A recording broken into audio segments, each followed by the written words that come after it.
Als ersten Redner der heutigen Kundgebung begrüße ich nun Cortés Barbado, ich hoffe, ich habe es richtig ausgesprochen, den Koordinator der Föderation der Vereinigten Linken Spaniens im Ausland. Bitte schön. Hallo, liebe alle, vielen Dank und entschuldigt, ich werde meistens auf Englisch sprechen, mein Deutsch ist okay, so lala, aber ich spreche, okay, super, ich spreche lieber auf Englisch. So thanks everybody, thanks first of all the organizers for allowing me to say a few words on behalf of my organization. I'm speaking on behalf of United Left from Spain. I'm coordinating the Federation of those of us who live abroad. I live in Vienna. And I want to show, in the name of my organization, full support to the Solidarity and pro-Palestine movement here in Austria, in Vienna, against the genocide that's taking place in Gaza and extending to other places like Lebanon, Iran, West Bank, and so on. And in particular today, against the complicity of ORF through the whitening that it's doing by allowing the participation of Israel in the European Song Contest. When I got to know that there was this specific demonstration against this complicity of ORF with Israel crimes, I could not help remembering one of the first demonstrations that I went to here in Vienna 2.5 years ago when the genocide started. It was quite a big demonstration by those days between the House of the European Union and the US Embassy. And when afterwards, after attending this demonstration, I saw the coverage that the ORF did of this demonstration, I was completely shocked. I could not believe the degree of manipulation that one could rarely see even in whatever internet blog and that was taking place in the public media of Austria. So it was not only that they may frame the demonstration as if we were a tenth of the total people that we were there. There was no real message about what the demonstration was about, no interview to the organizers. They would manipulate the meaning of the demonstration by cherry-picking words of individuals that would have nothing to do with the true message of the demonstration, and they would finally intertwine the news on the demonstration with a completely different news about a bomb threatening in some pub where some Jewish celebration was taking place, as if this had nothing to do with one another. So I was outraged. It was outrageous, the degree of manipulation. And I also thought, okay, if they do this with something I know first person about, and I know how much they are lying, how can we trust this media with all the things we don't know about? And I think this is extremely dangerous because this undermines the credibility of media in general. This is dangerous in these days of denial and in these days of widespread misinformation.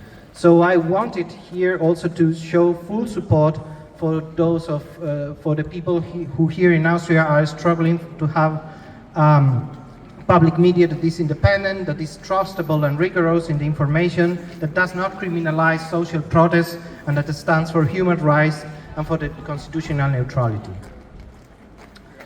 Well, as you may know, in Spain we have managed, and the government in particular has managed to do some step and take some measures of some relevance against the genocide and also against the war in Iran that is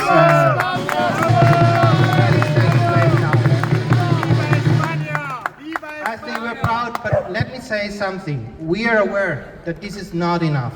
And I say this knowing that my party is a minority part of the current government.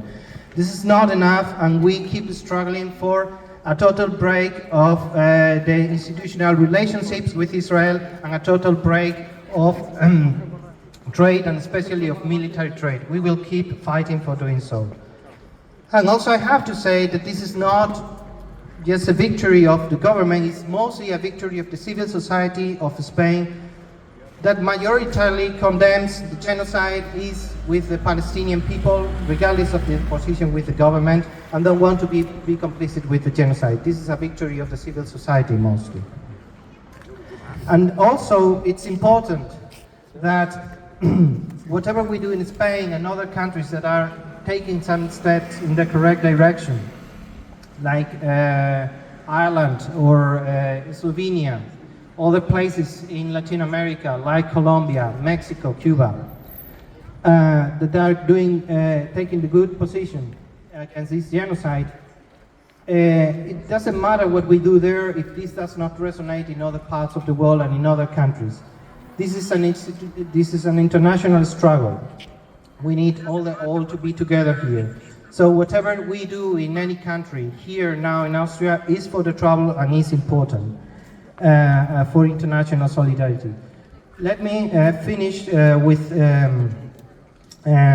some commenting on a previous struggle we had in Spain.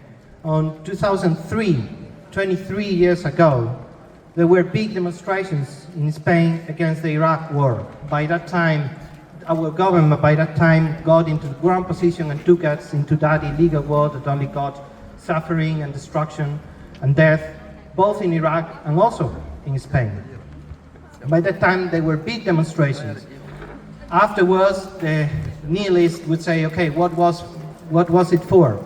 Finally, there was nothing. The war took place. Nothing matters. Today, 23 years later, these massive demonstrations with the lemma "No to War" are resonating back again and are giving us the strength and the energy to oppose the illegal attacks on Iran and the illegal war that they are starting on Iran. So whatever we do, any place in the world is for the trouble.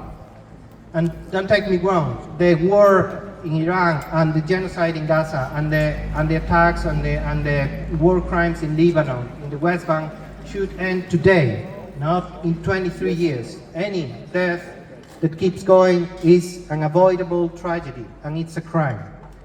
But let's not fall also into nihilism and to nothing matters. Whatever we do in any place in the world saves lives. Whatever we do in any place in the world is for the trouble.